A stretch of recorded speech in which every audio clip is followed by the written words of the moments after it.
नमस्कार काकी. नमस्कार. काय नाव तुमचं? गीता दत्तात्रय महाडिक, राहणार कसबा तारळे. कसबा तारळे, कोल्हापूर. होय. आता मला सांगा, समर्थ सोशल फाउंडेशनचं अँटॉक्स डी आणि टी हे तुम्ही काय आजार होता म्हणून वापरताय? शुगर होती मला. शुगर तुम्हाला किती वर्ष आली आहे? 7 वर्ष झाली. आता हे औषध तुम्ही किती दिवसापासून वापरताय? 3 महिने झाले. हे औषध वापरायच्या अगोदर तुमची शुगर किती होती? 300. आता हे 3 महिने वापरल्यानंतर तुमची शुगर किती आहे?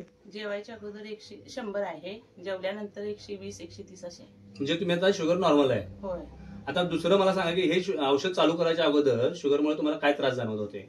मला चक्कर येत होती, पायातनं वळी वगैरे मारत होते, त्या सगळ्या कमी आलेल्या. पूर्णपणे त्या कमी आलेल्या आहेत. बरं, आता हे औषध वापरून तुम्ही समाधानी आहात का? आता मला सांगा, ह्या औषधाबद्दल तुम्ही लोकांना काय सल्ला द्याल? मी लोकांना एवढे सांगेन की हे औषध चांगलं आहे, रिझल्ट चांगला आहे या औषधाचा, तुम्ही घ्या. तुम्ही समाधानी आहात? आहे समाधानी आहे. धन्यवाद.